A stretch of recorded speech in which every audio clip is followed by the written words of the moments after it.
എല്ലാവർക്കും നമ്മുടെ ചാനലിലേക്ക് വീണ്ടും സ്വാഗതം. എല്ലാവരും സുഖമായിട്ടിരിക്കുന്നു എന്ന് വിചാരിക്കുന്നു. ഇന്ന് നമുക്ക് ഒരു ജ്വല്ലറി മേക്കിംഗ് വീഡിയോ ആണ്. അപ്പോൾ ഇന്നത്തെ വീഡിയോയിൽ ഞാൻ വേസ്റ്റ് സീഡ്സ് ഒക്കെ വെച്ചിട്ടുള്ള ഒരു ക്രാഫ്റ്റാണ് കാണിക്കാൻ പോകുന്നത്. അതായത് ഇയറിങ്സ് ആണ് ഉണ്ടാക്കുന്നത്. അപ്പോൾ ഇതിൽ ഉപയോഗിച്ചിരിക്കുന്നത് എല്ലാം വേസ്റ്റ് മെറ്റീരിയൽസ് ആണ്.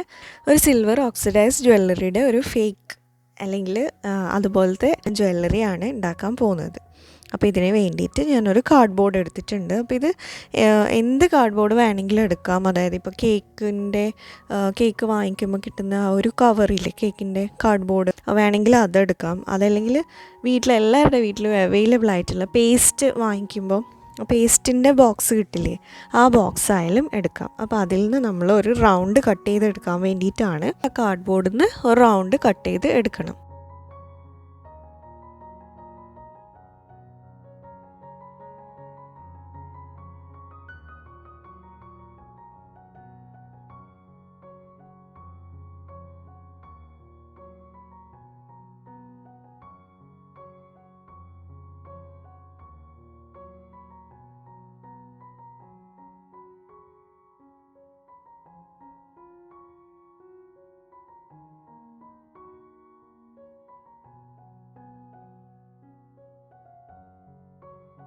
അപ്പോൾ ഈ ഒരു റൗണ്ടാണ് നമ്മുടെ ബേസായിട്ട് നമ്മൾ യൂസ് ചെയ്യുന്നത്.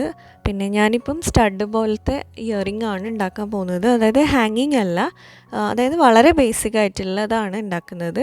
അപ്പം ഞാൻ ഇനി സീഡ്സാണ് എടുത്തിരിക്കുന്നത്. അതായത് നമ്മുടെ പുളിയുടെ കുരുവില്ലേ, നമ്മൾ വേസ്റ്റാക്കി കളയുന്ന പുളിയുടെ കുരുവും അതുപോലെ വാട്ടർമെലണിൻ്റെ സീഡ്സും എന്താ പറയുക, തണ്ണിമത്തൻ്റെ സീഡ്സ് അതും നമ്മൾ കളയാണ് ചെയ്യുക. അപ്പോൾ അതൊക്കെ ഞാൻ കഴുകിയിട്ട് ഉണക്കിയെടുത്തതാണ് ഇതൊക്കെ. പുളിയുടെ കുരു എടുക്കുമ്പോൾ ശ്രദ്ധിക്കേണ്ടതെന്ന് വെച്ചാൽ കുറച്ച് റൗണ്ട് ഷേപ്പായിട്ടുള്ളത് തന്നെ എടുക്കുന്നതാണെങ്കിൽ ജ്വല്ലറിക്ക് കുറച്ചും കൂടെ ഭംഗി ഉണ്ടാവും. എൻ്റേതിപ്പം അത്ര റൗണ്ടായിട്ടുള്ളതല്ല കിട്ടിയത്. എന്താ വേണ്ടതെന്ന് വെച്ചാൽ നമ്മൾ ആ പുളിയുടെ കുരു എടുത്തിട്ട് ഏറ്റവും മിഡിലായിട്ട് ഈ നമ്മൾ കട്ട് ചെയ്ത കാർഡ്ബോർഡിൻ്റെ ഏറ്റവും മിഡിലായിട്ട് നമ്മൾ സ്റ്റിക്ക് ചെയ്ത് കൊടുക്കണം. അതിന് ചുറ്റിലും നമ്മൾ ഈ വാട്ടർമെലൺ സീഡ്സ് ഇതുപോലെ ഒന്ന് സ്റ്റിക്ക് ചെയ്ത് കൊടുക്കുക. അതായത് ഒരു പൂവിൻ്റെ ഷേപ്പ് കിട്ടാൻ വേണ്ടിയിട്ടാണ്.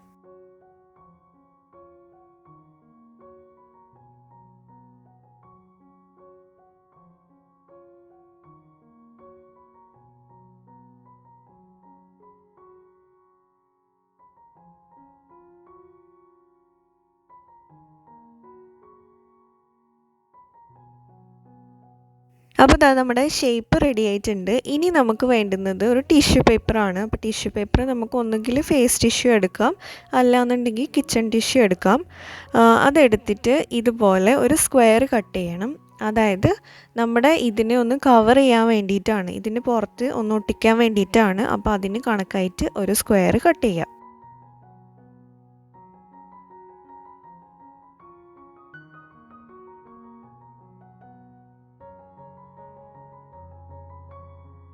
ഇനി നമ്മൾ ഫെവിക്കോൾ വെച്ചിട്ട് ഇതൊന്ന് ഒട്ടിച്ച് കൊടുക്കണം.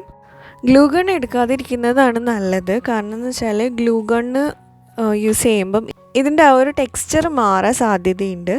ഫെവിക്കോൾ അപ്ലൈ ചെയ്തതിന് ശേഷം ഈ ടിഷ്യൂ ഇതുപോലെ എടുത്തിട്ട് ഒന്ന് അതിൻ്റെ മുകളിൽ കവർ ചെയ്തിട്ട് ഒട്ടിക്കുക. എന്നിട്ട് വേണമെങ്കിൽ ഒരു ലെയറും കൂടെ ഒട്ടിച്ച് കൊടുക്കാം. ഇനി എന്താ വേണ്ടതെന്ന് വെച്ചാൽ ഈ ഒരു കോട്ടൺ ബഡ്സ് എടുത്തിട്ട് നമ്മൾ ഒന്ന് സോഫ്റ്റായിട്ടൊന്ന് പ്രസ് ചെയ്ത് കൊടുക്കണം. അതായത് നമ്മുടെ ആ ഒരു ഗ്യാപ്പിലൊക്കെ ആ ടിഷ്യൂ ഒന്ന് ഒട്ടി നിൽക്കാൻ വേണ്ടിയിട്ടാണ്. അതുപോലെ ആ ഒരു ഷേപ്പ് നമുക്ക് പുറത്തേക്ക് കാണാനും കൂടെ വേണ്ടിയിട്ടാണ് നമ്മൾ ഇതുപോലെ ചെയ്യുന്നത്. അപ്പോൾ സോഫ്റ്റായിട്ട് പ്രസ് ചെയ്യണം, ഇല്ലെങ്കിൽ ആ ടിഷ്യൂ കീറി പോകാൻ സാധ്യതയുണ്ട്. അപ്പം നമ്മൾ സോഫ്റ്റായിട്ട് ഇതുപോലെ ഒന്ന് ഒട്ടിച്ച് കൊടുക്കുക.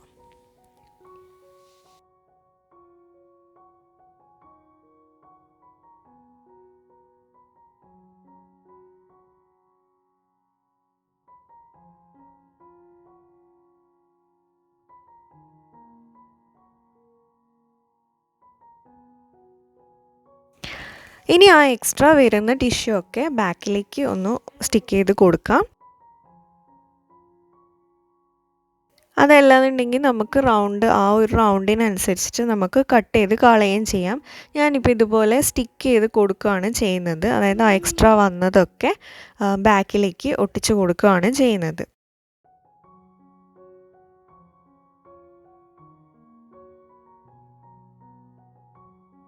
ഇനി നമ്മൾ ഇതുപോലത്തെ ഒരു പീസും കൂടെ എടുത്തിട്ട് ആ ബാക്ക് സൈഡിൽ നമ്മൾ കാർഡ്ബോർഡ് കാണുന്നുണ്ടല്ലോ, അപ്പോൾ അതൊന്ന് കവർ ചെയ്യാൻ വേണ്ടിയിട്ട് ഒരു പീസ് ഇതുപോലെ എടുത്തിട്ട് കവർ ചെയ്തിട്ട് സ്റ്റിക്ക് ചെയ്ത് കൊടുക്കുക. എന്നിട്ട് നമുക്ക് ആ എക്സ്ട്രാ പീസിനെ ഒന്ന് കട്ട് ചെയ്ത് കളയാം.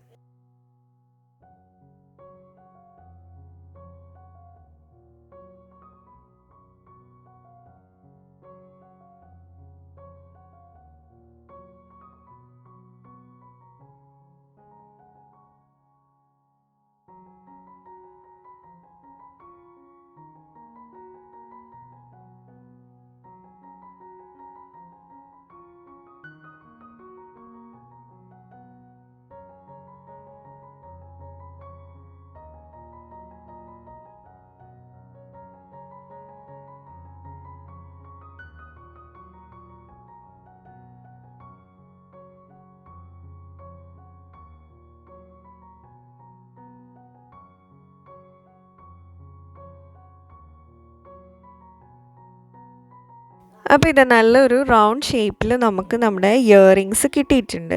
ഇയറിങ്സ് എന്ന് പറയാനായിട്ടില്ല, എന്നാലും നമുക്ക് നമ്മുടെ ഒരു ബേസ് നല്ല റൗണ്ട് ഷേപ്പിൽ തന്നെ കിട്ടിയിട്ടുണ്ട്. ഇനി നമുക്കിത് നല്ലപോലെ ഉണങ്ങാൻ വെക്കണം. ഇത് ഉണങ്ങുന്നതിന് മുന്നേ നമ്മൾ ഈ പരിപാടിയൊക്കെ ചെയ്ത് കഴിഞ്ഞാൽ ആ സീഡ്സൊക്കെ മൂവ് ആവാൻ സാധ്യതയുണ്ട്. അപ്പോൾ ഇത് നല്ലപോലെ ഉണങ്ങിയതിന് ശേഷം നമ്മൾ ഒരു ബ്ലാക്ക് അക്രിലിക് പെയിൻറ്റ് എടുത്തിട്ട് ഇതിൻ്റെ മുകളിൽ കൂടെ ഒന്ന് ഫുള്ളായിട്ട് അപ്ലൈ ചെയ്ത് കൊടുക്കണം. അതായത് താഴെയും മേലെയും ഒക്കെ ഒന്ന് അപ്ലൈ ചെയ്ത് കൊടുക്കുക.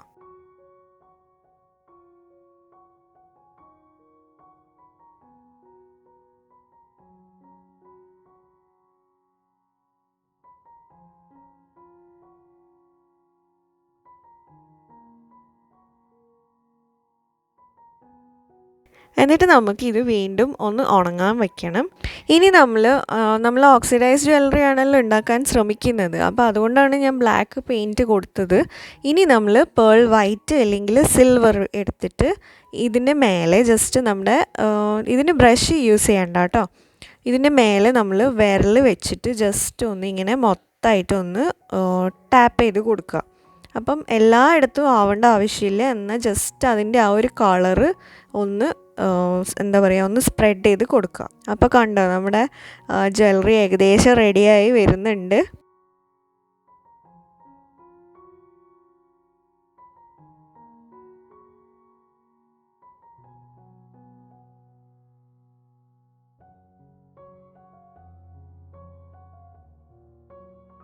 അപ്പോൾ ആ ഫ്രണ്ടിൽ ചെയ്യുന്ന പോലെ തന്നെ നമുക്ക് ബാക്ക് സൈഡിലും കൂടെ ഒന്ന് ചെയ്ത് കൊടുക്കാം.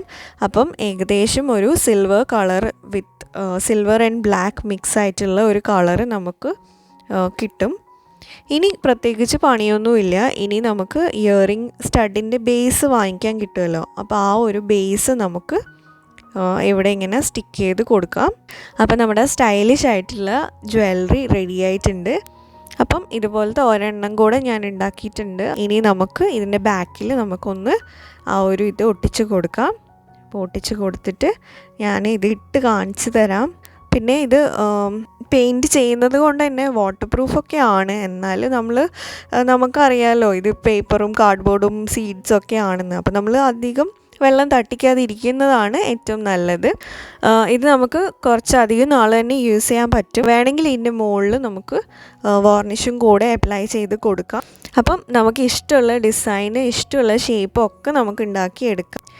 അത്രയും ലോങ് ലാസ്റ്റിംഗ് അല്ലെങ്കിൽ പോലും നമുക്ക് ഒരു പ്രാവശ്യം ഇടാൻ പറ്റിയാൽ തന്നെ നമുക്കതൊരു സന്തോഷമല്ലേ, നമ്മളായിട്ട് ഉണ്ടാക്കി ഇടുന്നത്. അപ്പം എല്ലാവരും ഇത് ട്രൈ ചെയ്ത് നോക്കുക. ഇതുപോലുള്ള വീഡിയോസ് ഇനിയും കാണാൻ താല്പര്യം ഉണ്ടെങ്കിൽ ജസ്റ്റ് ഒന്ന് കമൻസിലൂടെ പറയണം. പിന്നെ വീഡിയോ ഇഷ്ടമായിട്ടുണ്ടെങ്കിൽ ലൈക്ക് ചെയ്യാനും ഷെയർ ചെയ്യാനും ഒന്നും മറക്കരുത്. അപ്പോൾ നമുക്കിനി വേറൊരു വീഡിയോയിൽ കാണാം. അതുവരെ എന്നെ സപ്പോർട്ട് ചെയ്യുന്ന എല്ലാവർക്കും ഒരുപാട് നന്ദിയുണ്ട്. Thank you so much.